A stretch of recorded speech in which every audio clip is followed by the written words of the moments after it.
Today we are talking about the Tork mini grinder. That comes with the product code TCMT006. So what you're looking at is you are looking at a completely cordless mini tool. This charges with a USB mini cable which comes in your box, as well as a variety of different bits. Let's have a look at what's inside. So the bits that you're getting a sanding bit with an extra drum for it. You're getting a grinding bit that can be used for metals and stone. Then you're getting a cleaning bit that's just a nylon brush, as well as a round engraving bit and a wood engraving bit. These all have a 3.2 millimeter shank, and that means that it comes also with a 3.2 millimeter, although it is compatible with our Tork 1.6 and 2.3 millimeter chucks as well. The Tork mini grinder comes with 3 speed settings. So your first setting, when you turn it on with one button, that's going to be 5,000 RPM. Your next setting, click the button again, that gives you 10,000 RPM. And then when you're really spinning it up, you click the button onto speed setting 3, and that goes to 15,000 RPM. And then your next click is just to turn it off. When looking at the Tork mini grinder, the most important feature for me is the size and weight of the tool. It really is small and lightweight in your hand. That makes it very, very easy to use and incredibly comfortable. What I like to compare it to is a pen.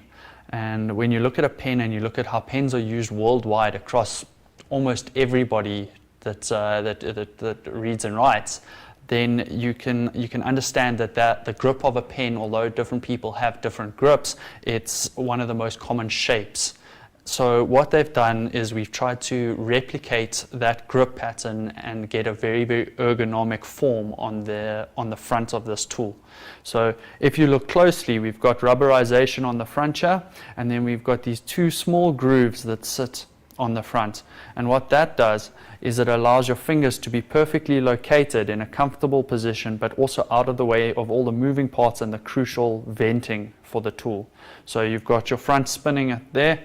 That's your locking button, and then there's your exhaust and intake vents to keep the tool cool. So I'm going to be demonstrating some of the most common uses or potential uses for this tool, one of which being engraving on glass. Now obviously you can engrave on glass, ceramics, all of those sort of materials. Glass is one of my personal favorites. So I'm just going to do some freehand engraving in the bottom corner here and see what we can come up with and show you how well this tool really performs. So I'm going to set it onto speed setting 2, 10,000 RPM. The reason for that is if you have your speed too low when engraving, then your tool can get a bounce, and if it starts to bounce, then you have a high likelihood of either damaging your bits or damaging the part that you're engraving. So let's go.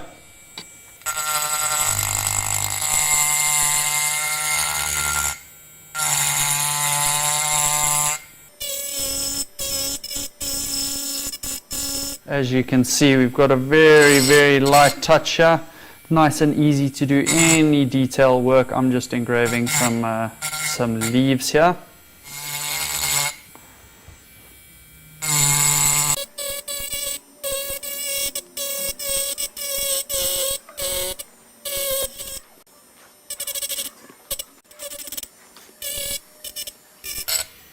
Really nice and light, super, super easy to use. So I've been wiping down my piece as I go to get rid of excess materials, but what I'm going to do now is I'm just going to do some touch-ups, and I'm just going to wipe over it with my hand so that you can really see where the touch-ups are. You can see because I was just doing basic outlines and things, it's a little bit jaggedy, also because it was freehand. So let's put it back onto speed setting 2 and do some touch-ups.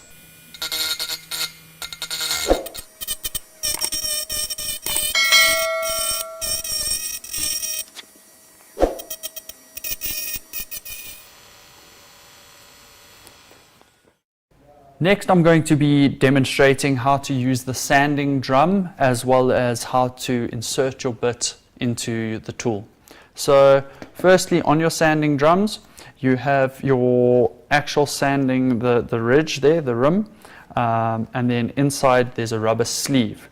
Now the screw at the top here fastens in and expands the rubber sleeve onto the drum on the outside, and that's what fastens that in place. So that's completely interchangeable depending on your grits and how worn out they are.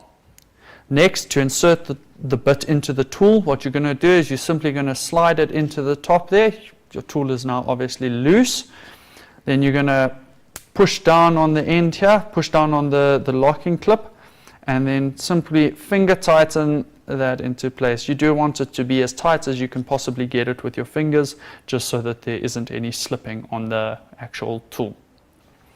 So what we've got here is we've got some potholes used for fastening hinges on doors, and they're not quite round. The tool that we used for this wasn't fantastic, so now we have to use our Tork mini grinder to solve the problem. Just going to put that onto speed setting 3, and so that you can see, just going to go in,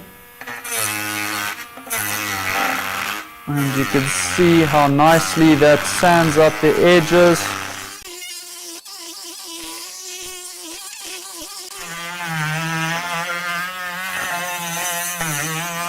And hear how the sound has changed because it's now smoothened out.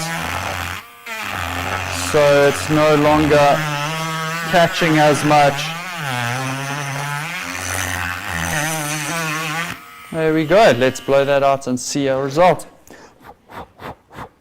You can see how much wood came out of there. And now we have a nice clean, neat hole around the edges there. If you want to take away your edges on the top, and you can simply put that back onto 3. Be careful not to block your exhaust vents. You don't want to heat your tool up too much. You can just do some nice light touches and give you a nice rounded edge there. See how effectively that takes it down even over the knots in the wood.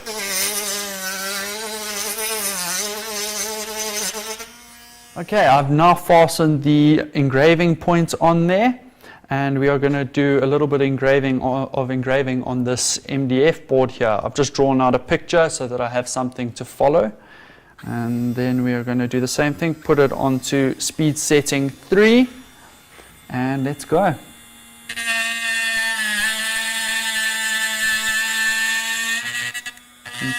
See how that's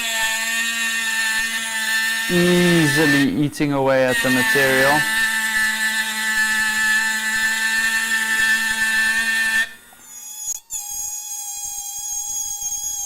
Even on a long stretch like this, you hear how the tool's not taking strain at all. This says a lot for the tool, because if you look at MDF and how dense it is, it's one of the most dense fiber boards, which makes it very difficult to cut through because it's also consistently dense. So if I wipe that away, give you a better view and how easy that is. You can see it just taking away the marker, going straight into the wood. Literally just using it like I would with a pen or a pencil. Okay, let's move on to the flag. Get a curve on the outside here. I'm going to do my outline first and then start filling in.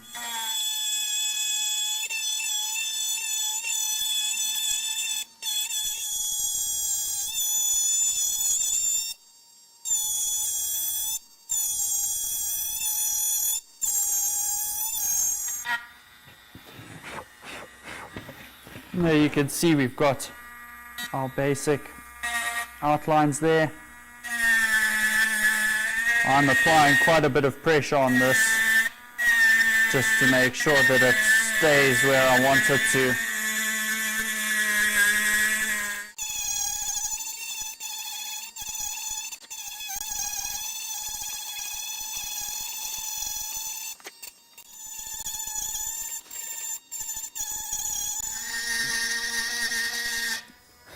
And that concludes this demonstration of the TCMT006, the Tork mini grinder, and a couple of its attachments and capabilities.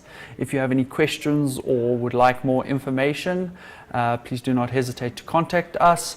Otherwise, you can view any product information on our website. forhome.co.za, online shopping the easy way.